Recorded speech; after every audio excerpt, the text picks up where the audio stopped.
everybody. How are we today? Middling, good, happy, ecstatic. Hello, everybody. Excellent. Someone just said, have I come to the wrong one? There's so many children here.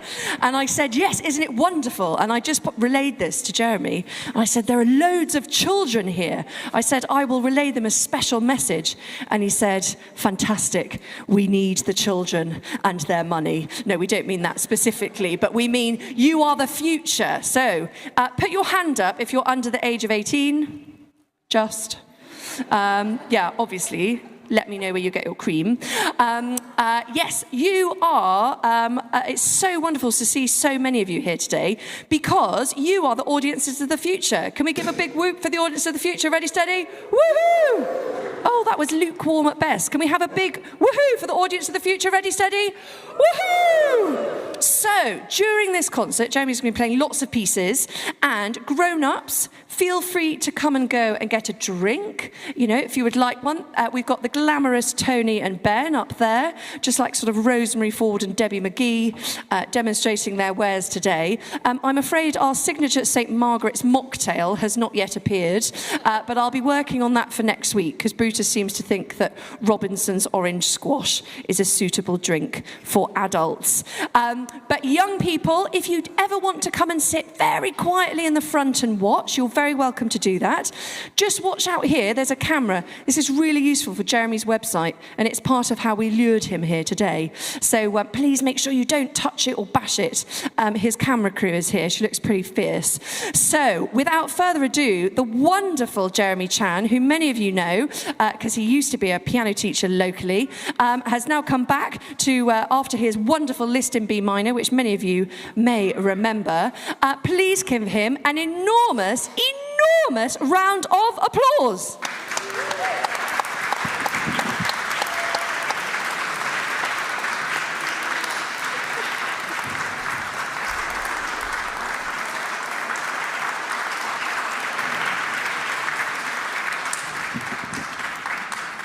Thank you very much. Is this working? Yeah, it is. Thank you, Rhiannon, for your lovely welcome message. And thank you all for being here. Yes, I taught at Putney for about a year before I moved too far east for it to be possible for me to come back anymore. But it's really nice to be back here and to see familiar faces today. And today I'm going to play for you 6 pieces, which I have grouped into pairs. So I like to think of this as a 3-course meal, if you will. But rather than having a sweet and delicate end to the concert, we're going to end on a bang and on a high. So, you know, think of it as starter, main course number 1, and main course number 2. I have also noticed that we have a particularly young audience here today, which is really wonderful. But here's my special message to you. If you are under the age of 7, who's under the age of 7? Please raise your hands, whoever is under the age of 7. Oh, okay, not as young as I thought. Anyways, now might be a good time to put to use the shh exercise that you've been doing so well with your parents.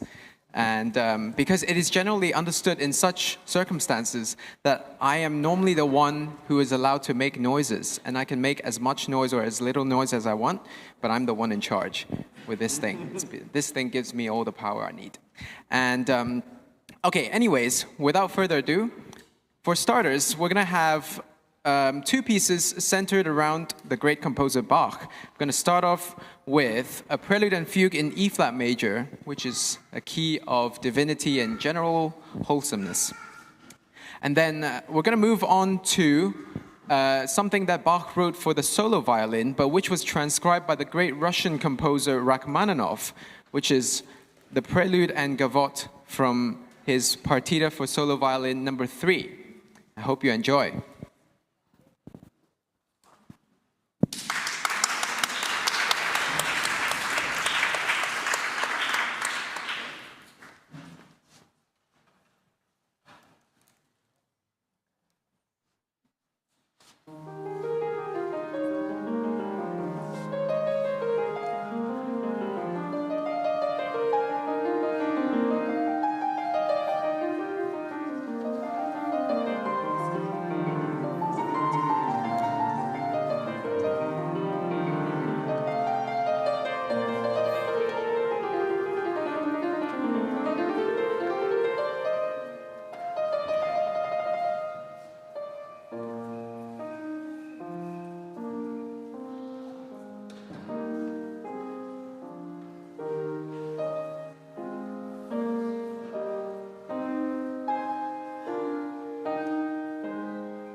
Thank you very much. So that was starters. And now we're on to the main course. We're firmly in the Romantic period. And I'm pairing Chopin with Prokofiev. Chopin's first ballade needs no introduction. It is perhaps the composer's most famous work, and for good reason too. And it continues to be very popular nowadays. It was very much featured in Roman Polanski's film, The Pianist, which I doubt every one of you have seen it, but some of you will have. But what some people might not know is actually Chopin's first ballade, while being a really great piece of music, was actually based off a Polish poem by the Polish poet Adam Mickiewicz. Perhaps not as well known to you, but Mickiewicz was a Polish patriotic poet, and Chopin was also quite a patriot. And you can hear it in his music. There's a lot of Polish folk tunes, Polish dances, even just in the first ballad, even in shortly 10 minutes. Prokofiev wrote his sarcasms, a set of short 5 pieces, when he was roughly the same age as Chopin was when Chopin wrote the first ballad. But they cannot be more different. As the title suggests, this is a piece with humor, but what kind of humor? Not a very nice one. It's very dark humor, and it gets darker and darker with each 5 pieces. And it's quite shocking, too, what he wrote, because this was one of the pieces where, freshly graduating from, if I remember correctly, he went to the St. Petersburg Conservatory, or it was Moscow, I forgot which one. But anyways, after graduating, he firmly established himself as the avant-garde by disregarding every single rule you can think of about classical music, and you will really hear that even nowadays. So here's Chopin and Prokofiev.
Thank you very much. Yeah, that was quite a difference, isn't it?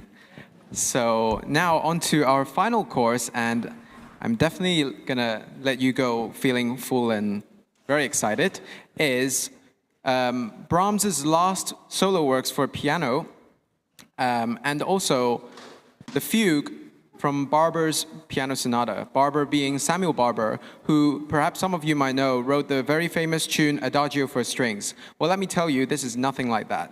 And so let me just get on to Brahms first.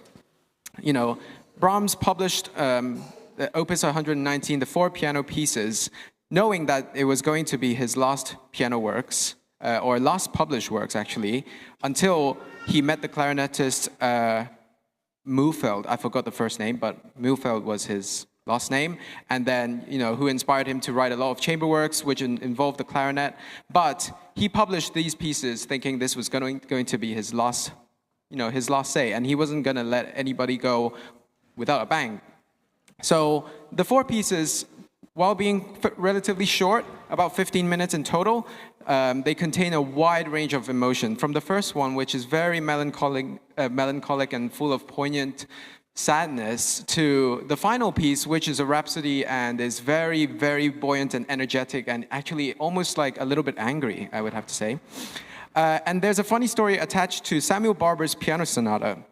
So he wrote the piano sonata for the Russian virtuoso Vladimir Horowitz. And Horowitz, he loves to dazzle his audiences. So when Samuel Barber sent him the piano sonata with 3 movements, and the last movement being a slow one, ending really quietly, his wife got really annoyed. And his wife, therefore, phoned up Samuel Barber and called him, and children, cover your ears, called him a constipated composer.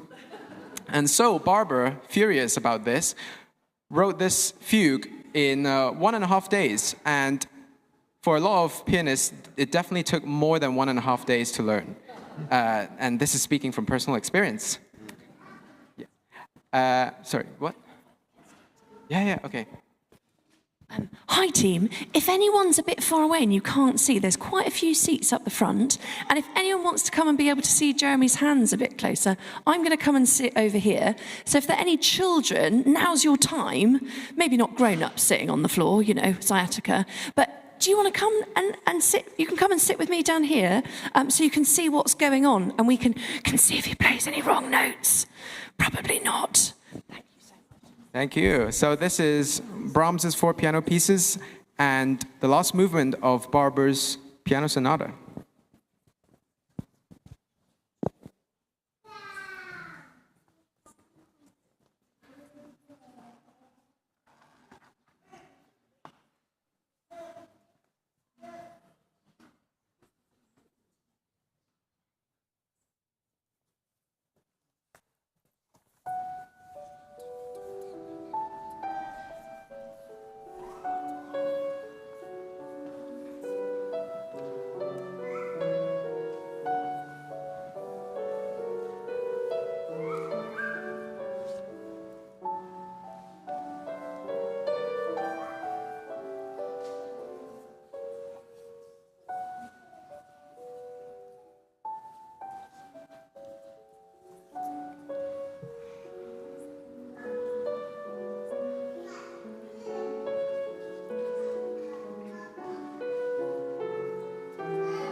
I just told Alyssa, that's what we're learning this week in your lesson.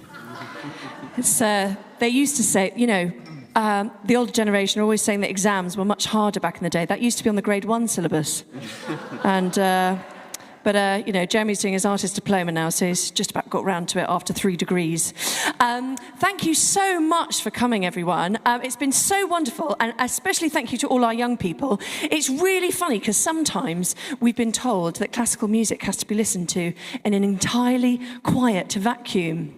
But I don't know about you, but I've been to Glastonbury before, and I really enjoyed it, and it wasn't silent.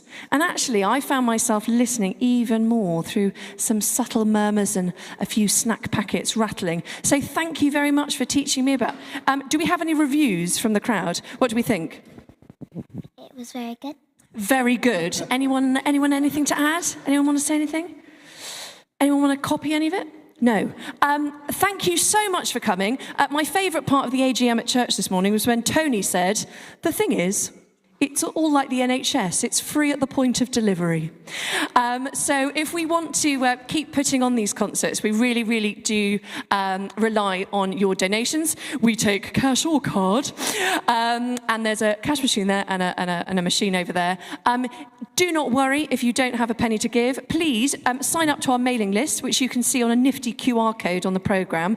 And tell a friend. We have these concerts on almost every week at 4 p.m. And I only ever send out 1 email per week, which takes great restraint. So please come again. The concert next week is a mystery still unto me, but we have all sorts of musics. We had a sackbut frenzy last term, which is about trombones, not what you think.